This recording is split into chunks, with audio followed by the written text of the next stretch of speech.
ಎಲ್ಲ ವಿದ್ಯಾರ್ಥಿಗಳಿಗೂ ಸಮಾಜ ವಿಜ್ಞಾನಕ್ಕೆ ಸ್ವಾಗತ.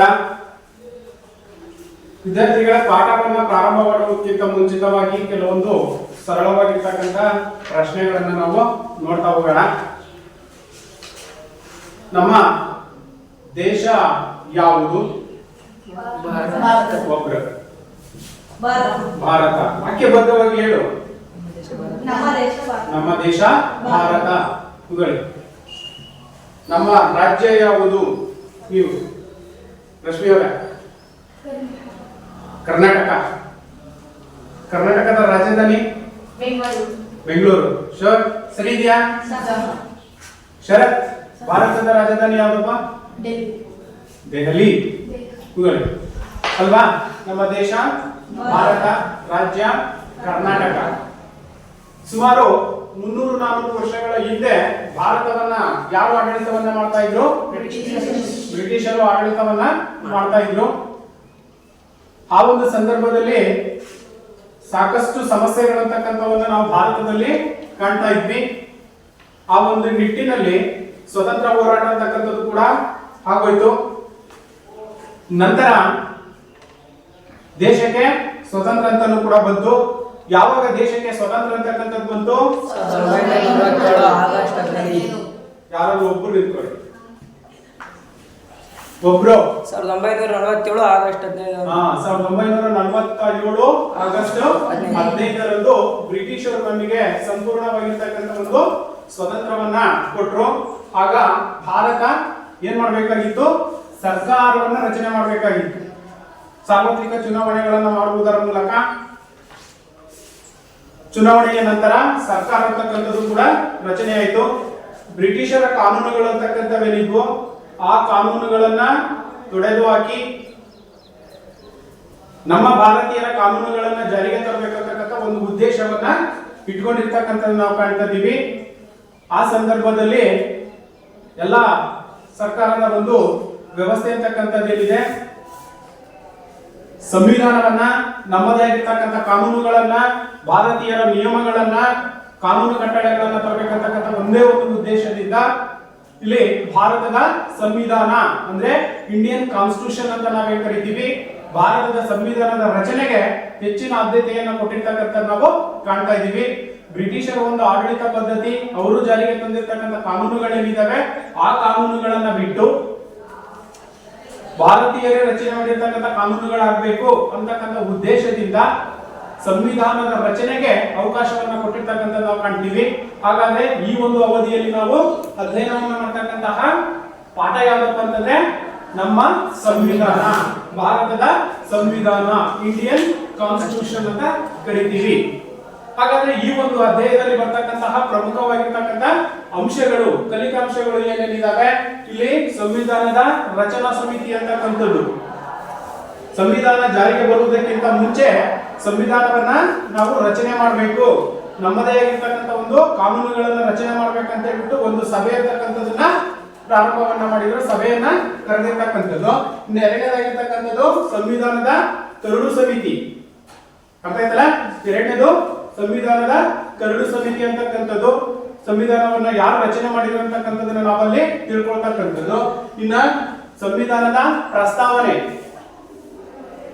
ಸಂವಿಧಾನದ ಪ್ರಸ್ತಾವನೆ ಏನೇನು ಹೇಳುತ್ತೆ? ಭಾರತದ ಪ್ರಜೆಗಳಾದ ನಾವು ಅನ್ನುವ ಒಂದು ವಾಕ್ಯದಿಂದಲೇ ಪ್ರಾರಂಭವಾಗ್ತಕ್ಕಂಥದ್ದನ್ನ ನಾವು ಗಮನಿಸಬಹುದಾಗಿದೆ. ಇನ್ನ ಸಂವಿಧಾನದ ಪ್ರಮುಖವಾಗಿರ್ತಕ್ಕಂಥ ಲಕ್ಷಣಗಳು, ಫೀಚರ್ಸ್ ಆಫ್ ಇಂಡಿಯನ್ ಕಾನ್ಸ್ಟಿಟ್ಯೂಷನ್ ಅಂತ ಕರಿತೀವಿ. ಭಾರತದ ಸಂವಿಧಾನದ ಪ್ರಮುಖವಾಗಿರ್ತಕ್ಕಂಥ ಲಕ್ಷಣಗಳು.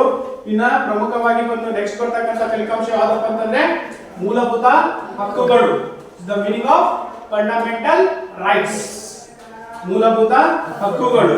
ಹಾಗೇನೆ ಇನ್ನೊಂದು ಪ್ರಮುಖವಾಗಿರ್ತಕ್ಕಂಥದ್ದು ಮೂಲಭೂತ ಕರ್ತವ್ಯಗಳು, ಫಂಡಮೆಂಟಲ್ ಡ್ಯೂಟೀಸ್ ಅಂತ ಕರಿತೀವಿ ಅಲ್ವಾ?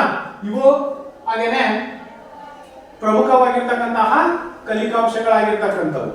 ಅರ್ಥ ಆಯ್ತಲ್ಲ? ಹಾಗಾದ್ರೆ ನಾವು ಭಾರತದ ಸಂವಿಧಾನವನ್ನ ನಾವು ನೋಡೋದಾದ್ರೆ ಹಾಗೆ ತಾನೇ ಭಾರತಕ್ಕೆ ಸ್ವತಂತ್ರ ಅಂತಕ್ಕಂಥದ್ದು ಬಂದಿದ್ದು ಯಾವಾಗ? 1947 ಆಗಸ್ಟ್ 15ರಂದು ಭಾರತಕ್ಕೆ ಸಂಪೂರ್ಣವಾಗಿರ್ತಕ್ಕಂಥ ಸ್ವಾತಂತ್ರ್ಯವನ್ನ ಬ್ರಿಟಿಷರು ನಮಗೆ ನೀಡಿ ಹೋಗಿರ್ತಕ್ಕಂಥದ್ದು. ಅದೇ ಸಂದರ್ಭದಲ್ಲಿ ಪ್ರಮುಖವಾಗಿ ಒಂದು ಘಟನೆ ಅಂತಕ್ಕಂಥದ್ದು ನಡೆಯುತ್ತೆ. ಏನಪ್ಪಾ ಅಂತಂದ್ರೆ ದೇಶ ಇಬ್ಬಾಗವಾಗ್ತಕ್ಕಂಥದ್ದು. ಅಂದ್ರೆ ಭಾರತ ಮತ್ತು ಪಾಕಿಸ್ತಾನ ಅಂತಕ್ಕಂಥ ಎರಡು ದೇಶಗಳು ಅಂತಕ್ಕಂಥವು ವಿಭಜನೆಯನ್ನ ಮಾಡ್ತಾರೆ. ದೇಶ ವಿಭಜನೆ ಆದಂತ ಸಂದರ್ಭದಲ್ಲಿ ಕೆಲವರು ಏನ್ ಮಾಡಿದ್ರು, ಜನರು ಪಾಕಿಸ್ತಾನಕ್ಕೆ ವಲಸೆ ಹೋದ್ರು. ಇನ್ನು ಕೆಲವರು ಏನ್ ಮಾಡಿದ್ರು, ಭಾರತಕ್ಕೆ ವಲಸೆ ಬಂದ್ರು. ಎಲ್ಲಿಂದ? ಪಾಕಿಸ್ತಾನದಿಂದ.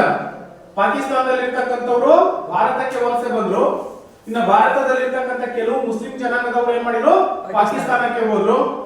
ಯಾವಾಗ ಈ ಒಂದು ವಲಸೆ ಅಂತಕ್ಕಂಥದ್ದು ಪ್ರಾರಂಭವಾಯ್ತೋ ಆ ಸಂದರ್ಭದಲ್ಲಿ ಹಲವಾರು ಸಮಸ್ಯೆಗಳು, ಸಾಕಷ್ಟು ಸವಾಲುಗಳನ್ನ ಭಾರತದ ಸ್ವತಂತ್ರದ ನಂತರ ಅಂದ್ರೆ 1947ರ ನಂತರ ಭಾರತ ಸಾಕಷ್ಟು ಸವಾಲುಗಳನ್ನ ಅಥವಾ ಸಮಸ್ಯೆಗಳನ್ನ ಎದುರಿಸಿರ್ತಕ್ಕಂಥ ನಾವು ಕಾಣ್ತಿದ್ದೀವಿ. ಮೂಲಭೂತವಾಗಿರ್ತಕ್ಕಂಥ ಸಮಸ್ಯೆ ಏನಪ್ಪಾ ಅಂತಂದ್ರೆ ಭಾರತಕ್ಕೆ ನಂಬಿಕೊಂಡು ವಲಸೆ ಬಂದಿರತಕ್ಕಂಥವ್ರು ಏನಿದ್ದಾರೆ ಪಾಕಿಸ್ತಾನಿಯರು, ಅವರಿಗೆ ಬೇಕಾಗಿರ್ತಕ್ಕಂಥ ಮೂಲಭೂತ ಸೌಲಭ್ಯಗಳನ್ನು ಒದಗಿಸಿ ಕೊಡ್ತಕ್ಕಂಥದ್ದು. ಏನ್ ಮೂಲಭೂತ ಸೌಲಭ್ಯಗಳು? ಆರೋಗ್ಯ ಆಗಿರ್ಬೋದು, ಶಿಕ್ಷಣ ಆಗಿರ್ಬೋದು, ವಸತಿ ಆಗಿರ್ಬೋದು, ಹಾಗೇನೆ ಆಹಾರ. ಇವು ಪ್ರಮುಖವಾಗಿರ್ತಕ್ಕಂತಹ ಸಮಸ್ಯೆಗಳನ್ನ ವಲಸೆ ಬಂದಿರತಕ್ಕಂಥ ಜನರಿಗೆ ನೀಡ್ತಕ್ಕಂಥ ಜವಾಬ್ದಾರಿ ಹಾಗೆ ತಾನೇ ರಚನೆಯಲ್ಲಿರ್ತಕ್ಕಂಥ ಸರ್ಕಾರದ ಆದ್ಯ ಕರ್ತವ್ಯವಾಗಿತ್ತು. ಅದೇ ಸಂದರ್ಭದಲ್ಲಿ ಸಂಸ್ಥಾನಗಳು ಅಂತಕ್ಕಂಥವನ್ನ ನಾವು ನೋಡ್ತಾ ಇದ್ವಿ. ಎಷ್ಟಿದಾವೆ ಭಾರತದ ಸಂಸ್ಥಾನಗಳು? ಎಷ್ಟಿದ್ವು? 562 ಸಂಸ್ಥಾನಗಳಿದ್ವು. ಆ ಎಲ್ಲಾ ಸಂಸ್ಥಾನಗಳನ್ನ ಒಗ್ಗೂಡಿಸಿರ್ತಕ್ಕಂಥ ಕೀರ್ತಿ ಯಾರಿಗೆ ಸಲ್ಲುತ್ತೆ?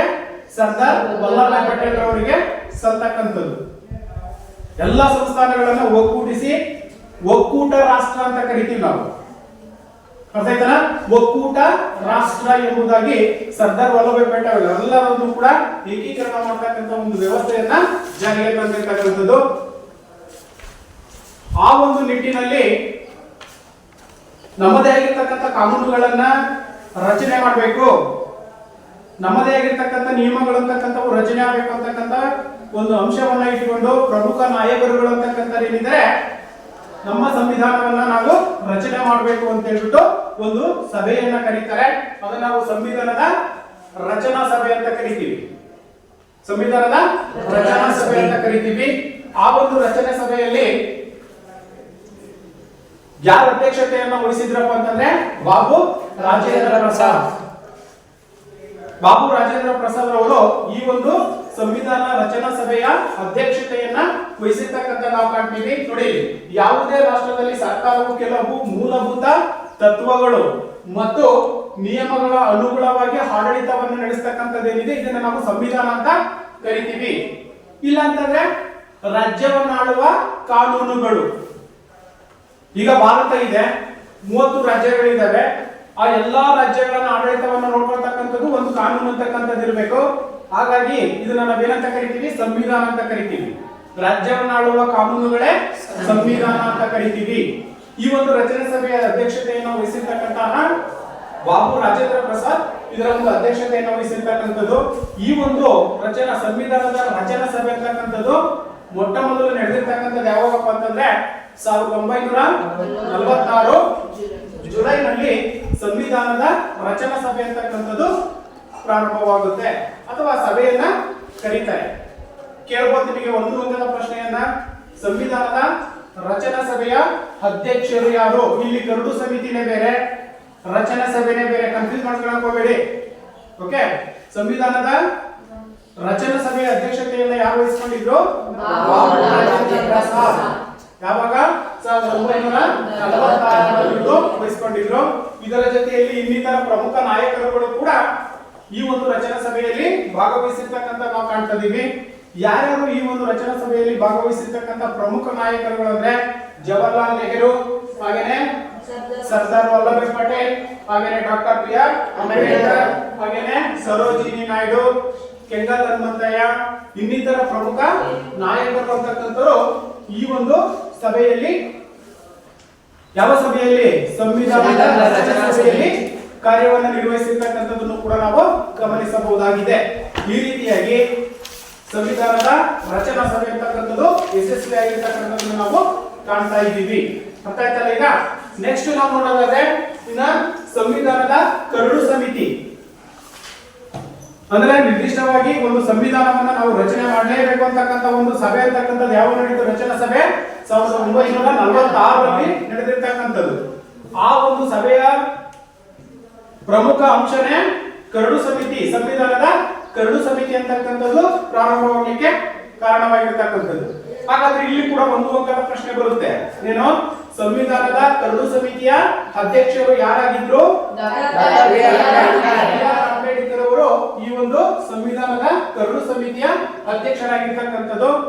ಇವರನ್ನ ನಾವು ಸಂವಿಧಾನದ ಶಿಲ್ಪಿ, ಭಾರತ ರತ್ನವನ್ನ ಪಡ್ಕೊಂಡಿರ್ತಕ್ಕಂಥ ಡಾಕ್ಟರ್ ಬಿ.ಆರ್. ಅಂಬೇಡ್ಕರ್ ಅವರು ಈ ಒಂದು ಸಂವಿಧಾನದ ಕರಡು ಸಮಿತಿಯ ಅಧ್ಯಕ್ಷರಾಗಿ ಆಯ್ಕೆಯಾಗ್ತಾರೆ.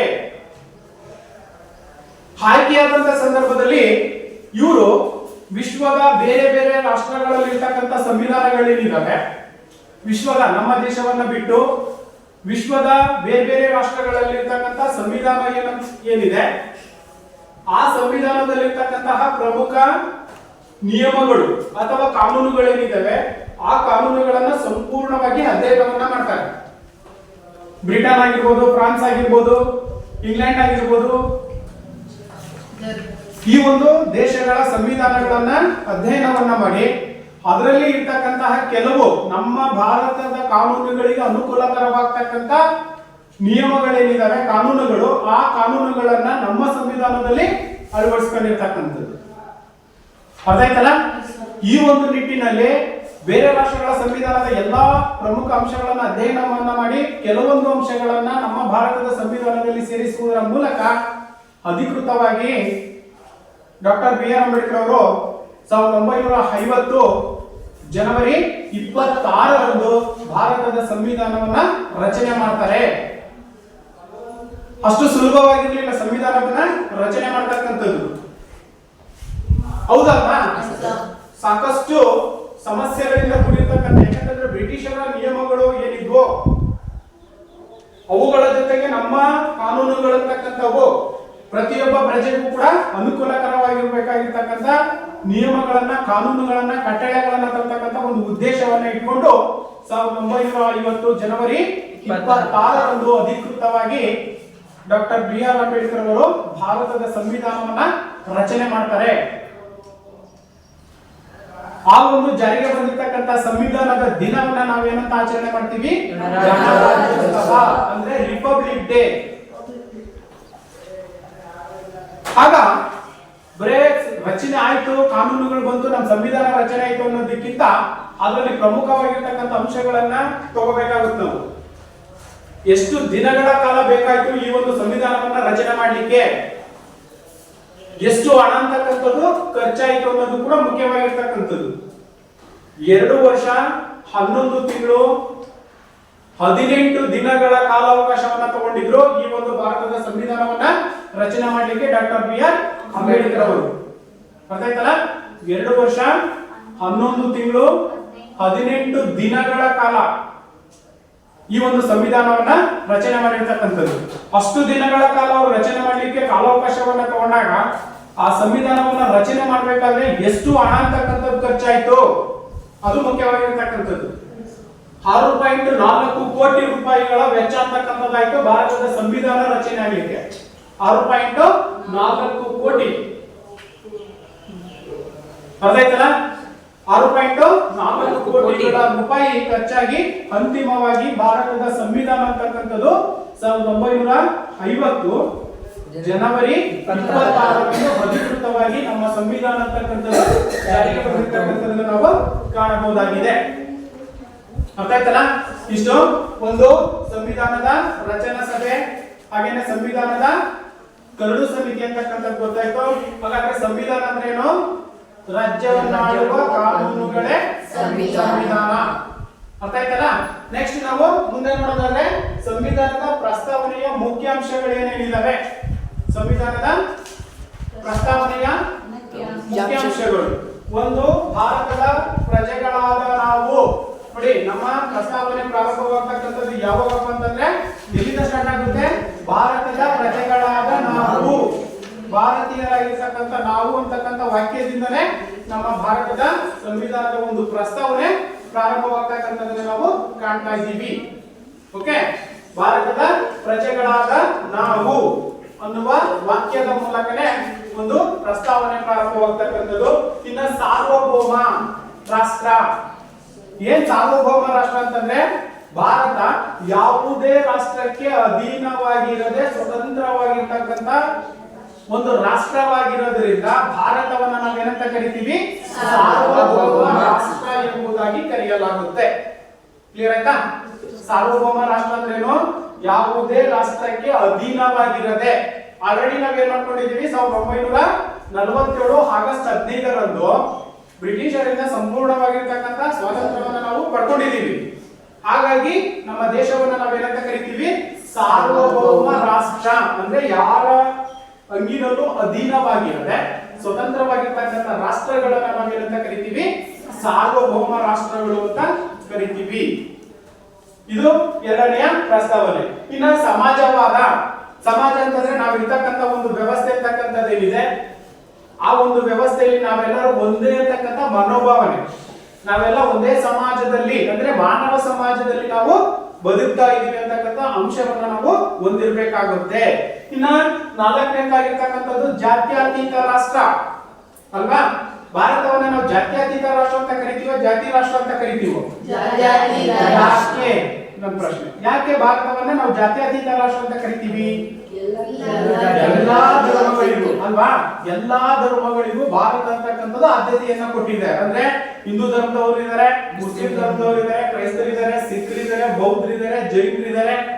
ಎಲ್ಲಾ ಧರ್ಮಗಳಿಗೂ ನಮ್ಮ ದೇಶ ಆದ್ಯತೆಯನ್ನ ಕೊಟ್ಟಿರೋದ್ರಿಂದ ಭಾರತವನ್ನ ನಾವೇನಂತ ಕರಿತೀವಿ? ಜಾತ್ಯತೀತ ರಾಷ್ಟ್ರ ಎಂಬುದಾಗಿ ಕರೆಯಲಾಗುತ್ತೆ. ಅರ್ಥ ಆಯ್ತಲ್ಲ? ಇನ್ನ ಐದನೇದು ಪ್ರಜಾಸತ್ತಾತ್ಮಕ. ಪ್ರಜಾಸತ್ತಾತ್ಮಕ ಅಂತಂದ್ರೆ ನಾವ್ಯಾರು? ಭಾರತದ ಪ್ರಜೆಗಳು. ಅದಕ್ಕೆ ನಾವು ಪ್ರಸ್ತಾವನೆಯಲ್ಲಿ ಮೊದಲನೇ ಅಂಶ ಏನ್ ಹೇಳಿದ್ವಿ? ನಾವು ಭಾರತದ ಪ್ರಜೆಗಳಾದ ನಾವು. ನಮ್ಮ ದೇಶಕ್ಕೆ ದೇಶ ಏನ್ ಕೊಡ್ತು ಅನ್ನೋದಕ್ಕಿಂತ ದೇಶಕ್ಕಾಗಿ ನಾವು ಏನ್ ಕೊಟ್ಟಿದೀವಿ ಅನ್ನೋದು ಇಲ್ಲಿ ಮುಖ್ಯವಾಗಿರ್ತಕ್ಕಂಥದ್ದು. ಒಂದು ಉತ್ತಮವಾಗಿರ್ತಕ್ಕಂಥ ಪ್ರಜಾಪ್ರಭುತ್ವ ವ್ಯವಸ್ಥೆಯಲ್ಲಿ ಉತ್ತಮವಾಗಿರ್ತಕ್ಕಂಥ ಪ್ರಜೆಗಳಾಗಿ ನಾವು ಬದುಕಬೇಕಾಗಿರ್ತಕ್ಕಂಥದ್ದು. ಓಕೆ, ಇನ್ನ ನೆಕ್ಸ್ಟ್ ಗಣರಾಜ್ಯ. ಏನ್ ಗಣರಾಜ್ಯ ಅಂತಂದ್ರೆ ನಾ ಮುಂಚೆ ಹೇಳಿದೆ ಹಲವಾರು ಸಂಸ್ಥಾನಗಳು ಅಲ್ವಾ? 562 ಸಂಸ್ಥಾನಗಳು ದೇಶ ಅಂತಕ್ಕಂಥದ್ದು ಸ್ವತಂತ್ರವನ್ನ ಪಡ್ಕೊಂಡಂತ ಸಂದರ್ಭದಲ್ಲಿ ಆ ಎಲ್ಲಾ ಸಂಸ್ಥಾನಗಳನ್ನ ಒಗ್ಗೂಡಿಸಿರ್ತಕ್ಕಂಥ ಕೀರ್ತಿ ಯಾರಿಗೆ ಸಲ್ಲುತ್ತೆ? ಸರ್ದಾರ್ ವಲ್ಲಭಾಯ್ ಪಟೇಲ್ ಅವರಿಗೆ ಸಲ್ಲತಕ್ಕಂಥದ್ದು ಅಲ್ವಾ? ಅದನ್ನೇ ನಾವೇನಂತ ಕರಿತೀವಿ? ಗಣರಾಜ್ಯ, ಒಕ್ಕೂಟ ರಾಷ್ಟ್ರ ಅಂತ ಕರಿತೀವಿ. ಈ ಒಂದು ಸಂಸ್ಥಾನಗಳನ್ನ ಒಕ್ಕೂಟ ಮಾಡಿರ್ತಕ್ಕಂತಹ ಸರ್ದಾರ್ ವಲ್ಲಭಾಯ್ ಪಟೇಲ್ ಅವರನ್ನ iron man of India means ಭಾರತದ ಉಕ್ಕಿನ ಮನುಷ್ಯ ಎಂಬುದಾಗಿ ನಾವು ಕರೀತಕ್ಕಂಥದ್ದು. ಯಾರನ್ನ? ಸರ್ದಾರ್ ವಲ್ಲಭಾಯ್ ಪಟೇಲ್. ಭಾರತದ ಮುಕ್ಕಿನ ಮನುಷ್ಯ ಅಂತ ಕರಿತೀವಿ. ಯಾಕೆಂತಂದ್ರೆ ಹರಿದು ಹಂಚಿಕೊಂಡಿರ್ತಕ್ಕಂಥ ಸಂಸ್ಥಾನಗಳು ಏನಿದಾವೆ ಆ ಎಲ್ಲಾ ಸಂಸ್ಥಾನಗಳನ್ನ ಒಟ್ಟುಗೂಡಿಸಿರ್ತಕ್ಕಂಥ ಕೀರ್ತಿ ಯಾರಿಗೆ ಸಲ್ಲುತ್ತೆ?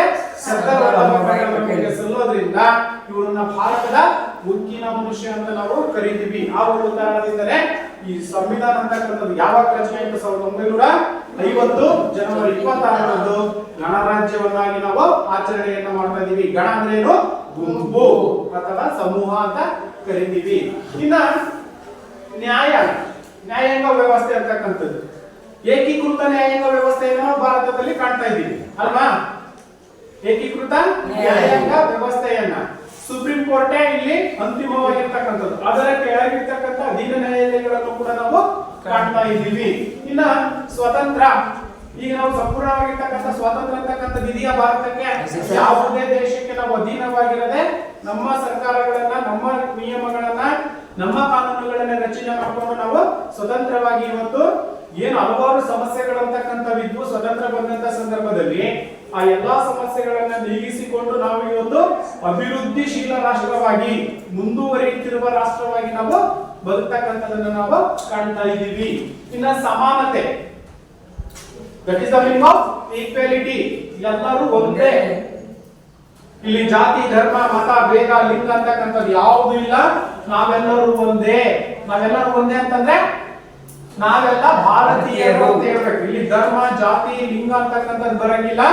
ಸಮಾನವಾಗಿರ್ಬೇಕು. ಎಲ್ಲರಿಗೂ ಮೂಲಭೂತ ಹಕ್ಕುಗಳು ಅಂತಕ್ಕಂಥವೇನಿದಾವೆ ಸಮಾನವಾಗಿ ಹಂಚಿಕೆಯಾಗಿರ್ಬೇಕು. ಇಲ್ಲಿ ಯಾವುದೇ ಧರ್ಮ ಜಾತಿ ಮತ ಅಂತದಕ್ಕೆ ಆದ್ಯತೆ ಅಂತಕ್ಕಂಥದ್ದು ಇಲ್ಲ. ಒಗ್ಗಟ್ಟಾಗಿ ಇರ್ತಕ್ಕಂಥದ್ದು.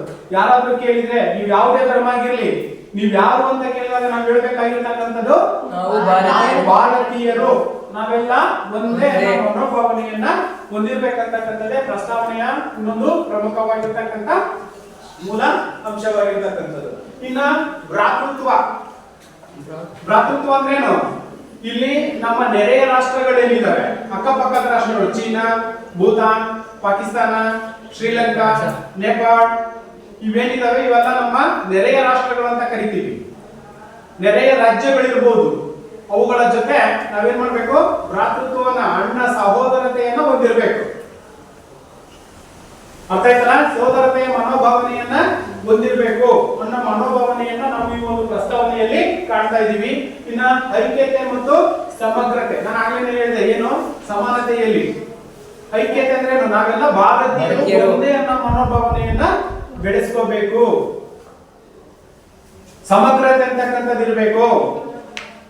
ದೇಶಕ್ಕೆ ಏನಾದ್ರೂ ಆಪತ್ತು ಬಂದಂತ ಸಂದರ್ಭದಲ್ಲಿ ನಾವೆಲ್ಲರೂ ಒಗ್ಗಟ್ಟಾಗಿ ಆ ಸಮಸ್ಯೆಯನ್ನ ಹೋಗಲಾಡಿಸತಕ್ಕಂತ ಶ್ರಮವನ್ನ ಹಾಕ್ಬೇಕು. ಯಾಕೆಂತಂದ್ರೆ ಭಾರತದ ಪ್ರಜೆಗಳಾಗಿರ್ತಕ್ಕಂಥ ನಾವು ದೇಶ ನಮಗೆ ಏನ್ ಕೊಡ್ತು ಅನ್ನೋದಕ್ಕಿಂತ ದೇಶಕ್ಕಾಗಿ ನಾವು ಏನ್ ಕೊಟ್ಟಿದೀವಿ ಅನ್ನೋದನ್ನ ಮುಖ್ಯವಾಗಿರ್ತಕ್ಕಂಥದ್ದು.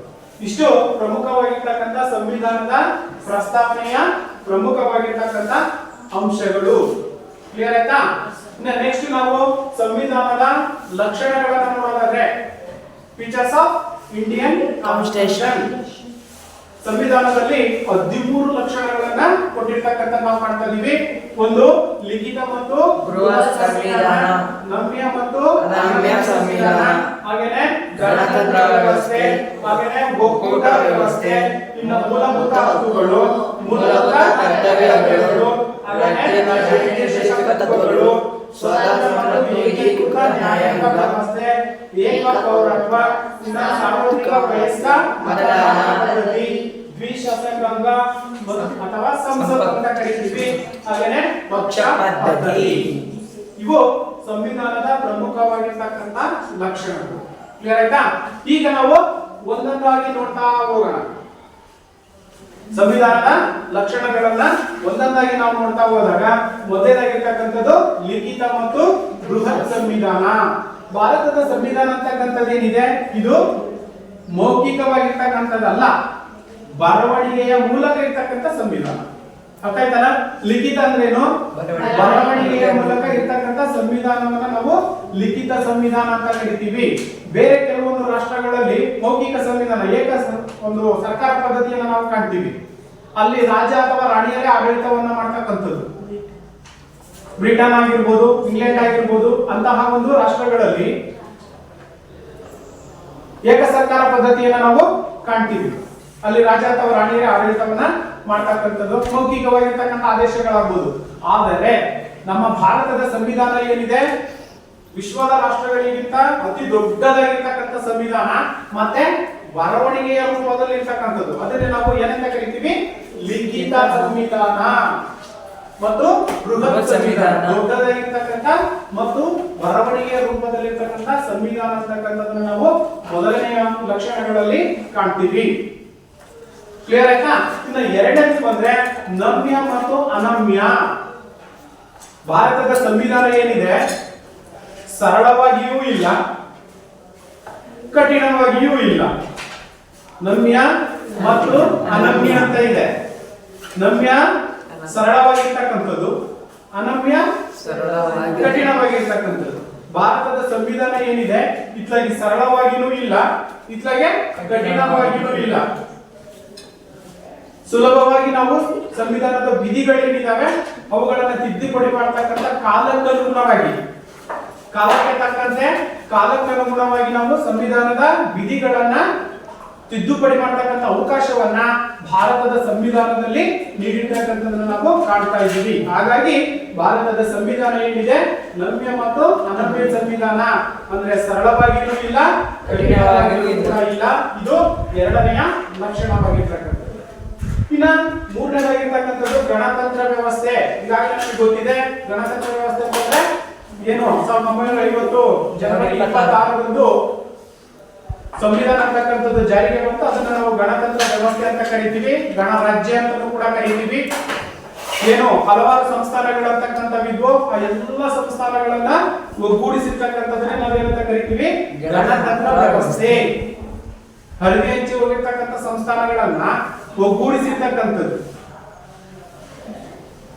ಏಕೀಕೃತವಾಗಿರ್ತಕ್ಕಂಥ ಒಂದೇ ದೇಶ ಅಂತಕ್ಕಂಥದನ್ನ ನಿರ್ಮಾಣ ಮಾಡಿರ್ತಕ್ಕಂಥದನ್ನ ನಾವು ಕಾಣ್ತಾ ಇದೀವಿ. ಅದರ ಕೀರ್ತಿ ಯಾರಿಗೆ ಸಲ್ಲುತ್ತೆ ಅಂತ ಹೇಳಿದ್ವಿ ನಾವು ಸರ್ದಾರ್ ವಲ್ಲಭಾಯ್ ಪಟೇಲ್ ಅವರಿಗೆ ಸಲ್ಲತಕ್ಕಂಥದ್ದು.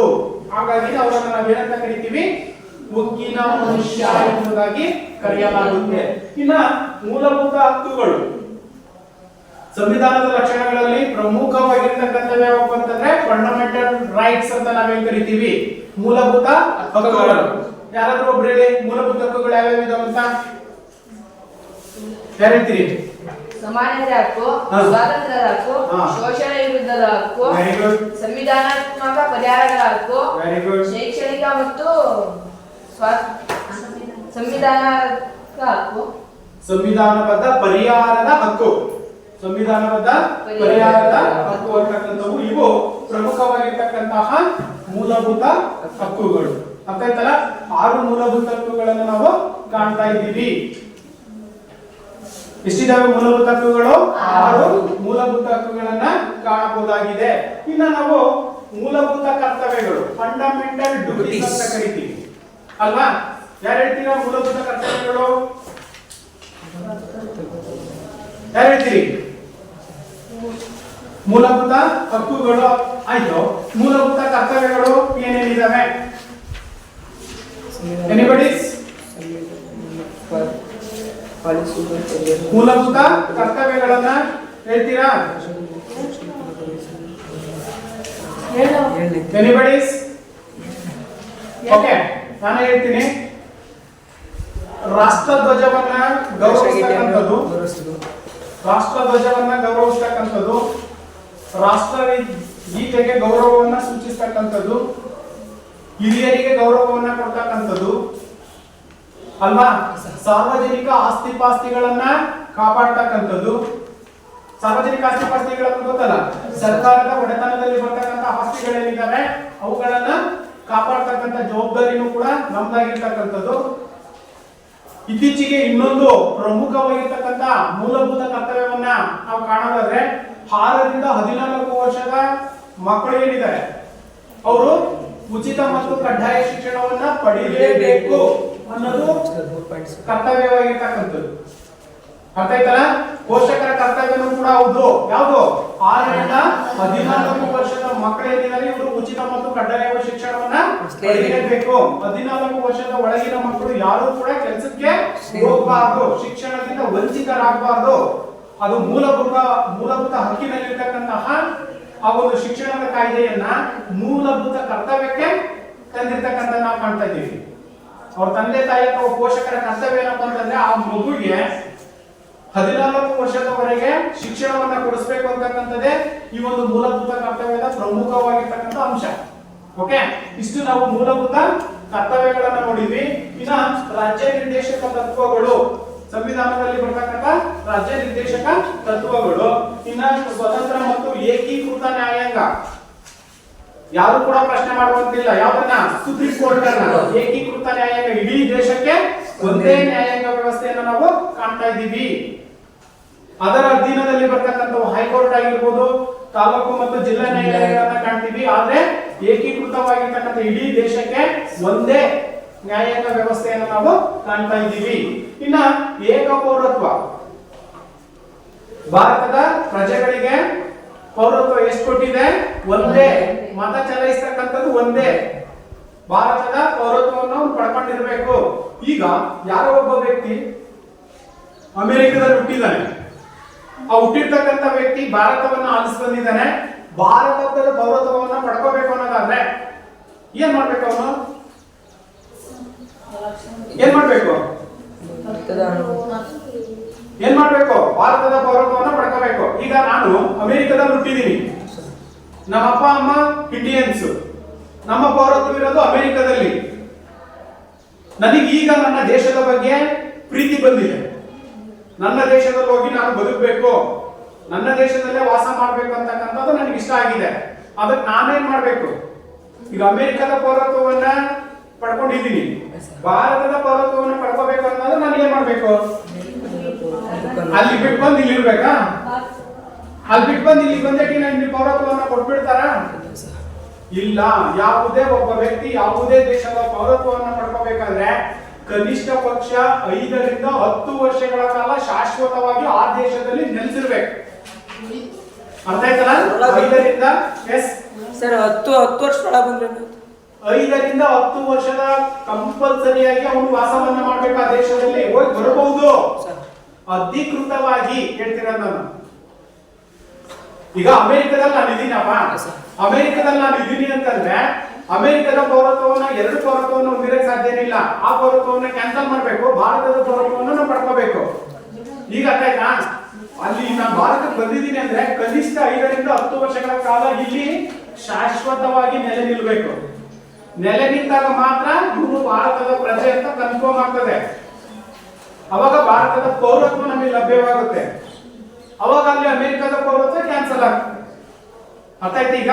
ಹಾಗಾಗಿ 5 ರಿಂದ 10 ವರ್ಷಗಳ ಕಾಲ ಅವನು ಒಂದು ದೇಶದಲ್ಲಿ ನೆಲೆಸಿದಾಗ ಅಂದ್ರೆ ಭಾರತದ ಪೌರತ್ವವನ್ನು ಅವನು ಪಡ್ಕೋಬಹುದಾಗಿದೆ. ಒಂದೇ ಏಕ ಪೌರತ್ವ ಅಂತ ಕರಿತೀವಿ.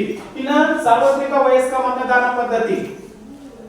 ಏನ್ ಸಾರ್ವತ್ರಿಕ ವಯಸ್ಕ ಮತದಾನ ಪದ್ಧತಿ ಅಂದ್ರೆ 18 ವರ್ಷ ಮೇಲ್ಪಟ್ಟಿರ್ತಕ್ಕಂಥವ್ರು 5 ವರ್ಷಗಳಿಗೊಮ್ಮೆ ನಡೀತಕ್ಕಂತಹ ಸಾರ್ವತ್ರಿಕ ಚುನಾವಣೆಗಳೇನಿದಾವೆ ಆ ಚುನಾವಣೆಗಳಲ್ಲಿ ಮತ ಚಲಾಯಿಸತಕ್ಕಂತ ಹಕ್ಕನ್ನ ಹೊಂದಿರ್ತಾರೆ. ಇದನ್ನೇ ನಾವೇನಂತ ಕರಿತೀವಿ? ಸಾರ್ವತ್ರಿಕ ವಯಸ್ಕ ಮತದಾನ ಪದ್ಧತಿ ಎಂಬುದಾಗಿ ಕರೆಯಲಾಗುತ್ತೆ. ಇದನ್ನ ನಾವು ಸಾರ್ವತ್ರಿಕ ವಯಸ್ಕ ಮತದಾನ ಪದ್ಧತಿ ಎಂಬುದಾಗಿ ಕರೆಯಲಾಗುತ್ತೆ. 18 ವರ್ಷ ಮೇಲ್ಪಟ್ಟಿರ್ತಕ್ಕಂಥವ್ರು 5 ವರ್ಷಗಳಿಗೊಮ್ಮೆ ನಡೀತಕ್ಕಂತ ಚುನಾವಣೆಗಳೇನಿದಾವೆ ಆ ಚುನಾವಣೆಗಳಲ್ಲಿ ಮತ ಚಲಾಯಿಸತಕ್ಕಂತ ಅಧಿಕಾರವನ್ನ ನಮ್ಮ ಸಂವಿಧಾನದಲ್ಲಿ ನೀಡಿರ್ತಕ್ಕಂಥದ್ದನ್ನು ನಾವು ಕಾಣಬಹುದಾಗಿದೆ. ಓಕೆ, ಇದು ಕೂಡ ಒಂದು ಪ್ರಮುಖವಾಗಿರ್ತಕ್ಕಂಥ ಲಕ್ಷಣ. ಇನ್ನ ದ್ವಿಸದನ ಶಾಸಕಾಂಗ, ಅದನ್ನ ನಾವು ಸಂಸತ್ತು ಅಂತ ಕರಿತೀವಿ. ದ್ವಿಸದನ ಅಂದ್ರೆ 2 ಸದನಗಳು, ಮೇಲ್ಮನೆ ಮತ್ತು ಕೆಳಮನೆ ಅಲ್ವಾ? ಮೇಲ್ಮನೆ ಮತ್ತು ಕೆಳಮನೆ. ಮೇಲ್ಮನೆ ಅಂತಂದ್ರೆ ರಾಜ್ಯಸಭೆ, ಕೆಳಮನೆ ಅಂತಂದ್ರೆ ಲೋಕಸಭೆ. ಅದನ್ನೇ ನಾವು ಈಗ ಏನಂತ ಕರಿತೀವಿ? ದ್ವಿಸದನ ಶಾಸಕಾಂಗ. 2 ಸದನಗಳನ್ನ ಹೊಂದಿರತಕ್ಕಂಥದ್ದು. 2 ಸದನಗಳು ಅಂತಂದ್ರೆ 2 ಮನೆಗಳು ಅಂತ. ಅದನ್ನ ನಾವೇನಂತ ಕರಿತೀವಿ? ಸಂಸತ್ತು. ಒಂದು ಲೋಕಸಭೆ ಕೆಳಮನೆ, ರಾಜ್ಯಸಭೆ ಮೇಲ್ಮನೆ. ರಾಜ್ಯಕ್ಕೆ ಬಂದಾಗ ಮೇಲ್ಮನೆ ಯಾವುದು, ಕೆಳಮನೆ ಯಾವುದು? ಮೇಲ್ಮನೆ ಅಂತ ರಾಜ್ಯದಲ್ಲಿ ಯಾವ್ದು ಕರಿತೀವಿ ನಾವು? ವಿಧಾನ ಪರಿಷತ್. ಕೆಳಮನೆ ವಿಧಾನಸಭೆ ಅಲ್ವಾ? ಹಾಗಾಗಿ ಇಲ್ಲಿ ದ್ವಿಸದನ ಶಾಸಕಾಂಗವನ್ನ ನಾವು ಕಾಣ್ತಾ ಇದೀವಿ. 2 ಸದನಗಳನ್ನ ಒಳಗೊಂಡಿರ್ತಕ್ಕಂಥದ್ದು. ಇನ್ನ ಕೊನೆಯದಾಗಿರ್ತಕ್ಕಂಥದ್ದು ಪಕ್ಷ ಪದ್ಧತಿ, ಪಾರ್ಟಿ ಸಿಸ್ಟಮ್ ಅಂತ ಕರಿತೀವಿ ನಾವು. Party system. ಕೆಲವೊಂದು ರಾಷ್ಟ್ರಗಳಲ್ಲಿ ಏಕಪಕ್ಷ ಪದ್ಧತಿ ಇರ್ತದೆ. ಬ್ರಿಟನ್ ಹಾಗೇನೆ ಇಂಗ್ಲೆಂಡ್ ಅಲ್ಲೆಲ್ಲ ಏಕಪಕ್ಷ ಪದ್ಧತಿ ಅಂದ್ರೆ ರಾಜ ಅಥವಾ ರಾಣಿಯರು ಇರ್ತಾರೆ. ಆದ್ರೆ ಭಾರತದಲ್ಲಿ ಎಂತ ಪಕ್ಷ ಪದ್ಧತಿಯನ್ನ ನೋಡ್ತೀವಿ ನಾವು? ಭಾರತದಲ್ಲಿ ಎಂತ ಪಕ್ಷ ಪದ್ಧತಿಯನ್ನ ಕಾಣ್ತಾ ಇದ್ದೀವಿ?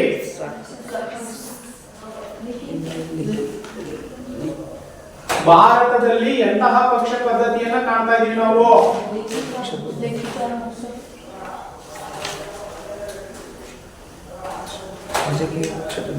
ಭಾರತದಲ್ಲಿ ಏಕಪಕ್ಷ ಪದ್ಧತಿ ಇಲ್ಲ, ದ್ವಿಪಕ್ಷ ಪದ್ಧತಿ ಇಲ್ಲ, ಬಹುಪಕ್ಷ ಪದ್ಧತಿ. ಭಾರತ ಬಹುಪಕ್ಷ ಪದ್ಧತಿಯನ್ನು ಹೊಂದಿರತಕ್ಕಂಥದ್ದು. ಹೌದಾ ಅಲ್ವಾ? ನಾನು ಅವಾಗಲೇ ಹೇಳಿದ್ದೀನಿ. ಒಂದು ಯಾವುದು ಏಕಪಕ್ಷ ಪದ್ಧತಿ ಅಂತಂದ್ರೆ ರಾಜ ಅಥವಾ ರಾಣಿಯರು ಅಂತ. ಇಲ್ಲಿ ಭಾರತ ಪಕ್ಷ ಪದ್ಧತಿಯನ್ನು ಹೊಂದಿರತಕ್ಕಂಥದ್ದು ಏಕಪಕ್ಷ ಪದ್ಧತಿ ಅಲ್ಲ, ದ್ವಿಪಕ್ಷ ಪದ್ಧತಿ ಅಲ್ಲ. ದ್ವಿಪಕ್ಷ ಪದ್ಧತಿಯನ್ನು ನಾವು ಅಮೆರಿಕದಲ್ಲಿ ಕಾಣ್ತೀವಿ. ಆದ್ರೆ ಭಾರತ ಬಹುಪಕ್ಷ ಪದ್ಧತಿಯನ್ನು ಹೊಂದಿದೆ. ಏಕ ಬಹುಪಕ್ಷ ಪದ್ಧತಿ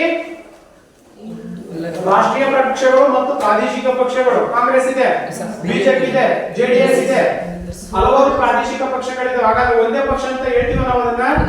ಹಾಗಾದ್ರೆ ಏಕಪಕ್ಷ ಪದ್ಧತಿ ಅಂತೀವ? ಇಲ್ಲ. ಹಾಗಾದ್ರೆ ಭಾರತ ಬಹುಪಕ್ಷ ಪದ್ಧತಿಯನ್ನ ಹೊಂದಿರತಕ್ಕಂಥದ್ದು ಅಂತ ಅರ್ಥ. ಓಕೆ, ಇಷ್ಟು ಪ್ರಮುಖವಾಗಿರ್ತಕ್ಕಂಥ ಸಂವಿಧಾನದ ಲಕ್ಷಣಗಳು. ಕ್ಲಿಯರ್ ಆಯ್ತಾ? ಕ್ಲಿಯರ್ ಆಯ್ತಲ್ಲ? ಎಸ್, ಹೋಮ್ವರ್ಕ್ ಮಾಡ್ಕೊಳ್ಳಿ ಬೇಗ.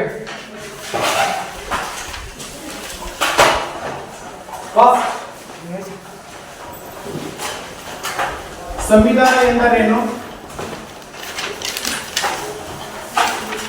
ಸಂವಿಧಾನ ಎಂದರೇನು?